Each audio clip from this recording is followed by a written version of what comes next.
میگن چرا اینقدر عمر میزنی؟ چرا همش از عمر میگی؟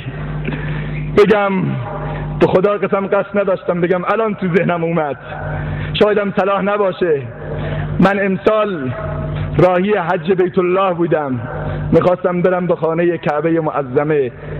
هیچ کس از دوستانم اینو خبر نداشته الا من و خدام و یک و دو نفر. اگر نشد، مشکلات پیش آمد، نشد که بریم. بسیار به شدت ناراحت بودم. خدایا من میخواستم برم اونجا از نزدیک بعد از حج بیت الله به حضرت امیرالمومنین عمر سلام کنم، رسول الله رو از نزدیک ببینم. به شدت ناراحت شدم، چند روز افسرده بودم.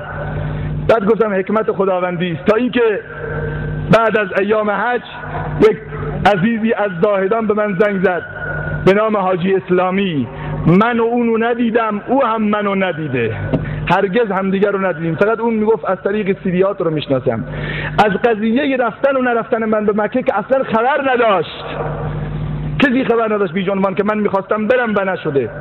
زنگ زد گفت فلانی. گفتم چیه؟ دیدم زد زیر گریه. گفتم چی شده؟ گفت من میخواستم 6 سال پشت سر همدیگر رفتم مکه. از صلحاست، انسان بسیار بزرگواری است طوری که تعریف میکنن. البته 6 سال پشت سر همدیگر رفتم مکه، امسال نشد. روز عرفات دنیا به سرم شب شد که خدایا چه کار کنم؟ 6 سال تو عرفات بودم، امسال نرفتم. جیغ و داد کردم تو زاهدان، برام جهنم شد. گفتم برم روستا. رفتم روستا، اونجام طاقتم نیامد، گریه کردم. گفتم برم به شهر. تو خاکی می آمدم به آسفالت که میخواستم نزدیک بشم، ماشینم پنچر شد.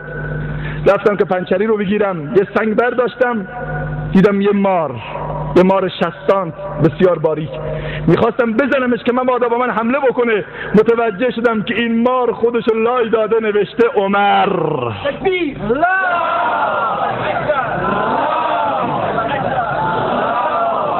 دستش نزدم، رفتم پنچری ماشین رو گرفتم، مجدد آمدم، دیدم این مار که اینجوری خوابیده بود سرشو برگردونده طرف قبله، دوازده نوشته عمر. تکبیر! میخواستم دست بزنم بهش، اول زنده بود، بار دوم آمدم دیدم فوت کرده. جیغ زدم خدایا این دیگه چه بود؟ بلا فاصله قبری کندم، مثل یک انسان مبارک اینو دفنش کردم. آمدم به شهر، خسته بودم، خواب قیلوله سنته. به خواب رفتم، به مجردی که به خواب رفتم دیدم میدان عرفاتم و آمدم دور خانه خدا طواف کردم. اومدم زیر آب زمزم، زیر شیرها دارم گلنم آب میکنم که یکی دیدم زد پشت شونم. چهره رو برگردوندم، دیدم یه احرام پوشیده است. گفت حاجی اسلامی؟ گفتم بله منم. گفت شما این 7مین ساله که اومدی مکه؟ گفتم بله این 7مین ساله. ببخشید شما کی هستید احرام پوشیدید؟ گفت من همون کسی هستم که امروز به خاطر احترام نام من ما رو نکشتی.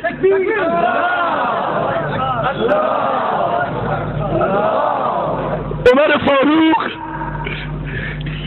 محب رسول الله. بله من عمرم، عمر فاروقم. چرا احرام پوشیدی؟ از این به بعدشو نمیتونم بگم. گفت شما خیرشاهی رو میشناسید؟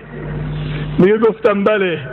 گفت اون قرار بوده بیاد مکه، نتونسته بیاد، من به جاش احرام پوشیدم و طواف میکنم.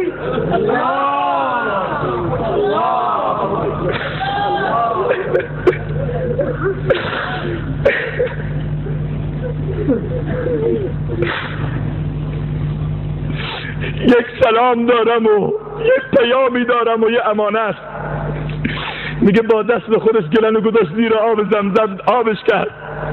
گفت اینو ببر بهش بده، سلامنو بهش برسون و بگو اولا که حجت ادا شده و ثانیا اگر تو این دنیا به خاطر عمر ممنوعیت و محرومیت و اذیت کشیدی که نکشیدم، اگر روز قیامت رسول الله شفاعت به من بده، شما رو شفاعت